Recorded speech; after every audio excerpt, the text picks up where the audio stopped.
এক বাটারফ্লাই ছবি না কিন্তু এগুলোর থেকেই হয়, হওয়ার পরে আবার ছবিটা বাটারফ্লাই এগুলো কি গভর্নমেন্টের ফরেস্ট এটা? ফরেস্ট ডিপার্টমেন্টের। আচ্ছা আচ্ছা এটার পরে স্টেজে এটা হচ্ছে তার পিউপা হয়। আচ্ছা পিউপা যেটা হ্যাঁ, ওই গার্ভাটাই এরকম পিউপাতে কনভার্ট হয়ে যায়। এগুলো সব এবার এর ভিতরে প্রজাপতি তৈরি হচ্ছে, এখান থেকেই প্রজাপতি ফেটে বেরোবে। ওইটা দেখা যাচ্ছে প্রজাপতি হয়ে গেলে আমরা আবার এখানে ছেড়ে দেব। এইটা এইটা না? দেখাবে ওই পাতার মধ্যে আরেকটা মা ওইটা কি আগে কিন্তু বুঝতে পারলাম না।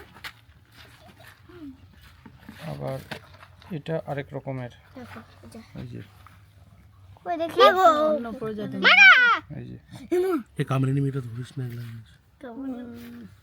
এরা এখনো বাচ্চা আছে, এটা কতদিন মোটামুটি সময় লাগে? 15-20 দিনের মধ্যে প্রজাপতি হয়ে যায়। যদি গরমকাল বা বর্ষাকাল হয়, শীতকালে টাইম অনেক বেশি সময় লাগে, অনেক বেশি লাগে। এটার পিউপাটা এরকম হয় দেখতে। এখানে দুই ধরনের বাটারফ্লাই আছে। ওটা একরকম, এটা আরেক ধরনের, আরেক রকম আছে। ওই ছোট ডাবাটার মধ্যে দেখো তো পুচকি ডাবাটা, ওই পুচকি ডাবাটা দেখো তো। এটা হচ্ছে কই দেখো আরেক রকম। কই দেখি ভয় লাগছে মা। এটা হচ্ছে ইয়ে টাইপের না, শুয়োপোকা টাইপের। শুয়োপোকা টাইপ, এরা ওই বড় বড় বাটারফ্লাই হয় না, কালারফুল, এটা কালারফুল মনে হচ্ছে। এটা ঢুকিয়ে দিবে বাটারফ্লাই। ওই ছোট বাটারফ্লাই এটা পিউপাটা হচ্ছে এরকম। এই যে হ্যাঁ তা চিৎকার করে না, চিৎকার করে না।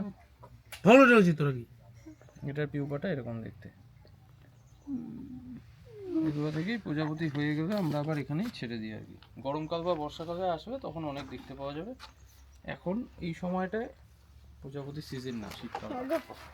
শীতকালটা সিজন।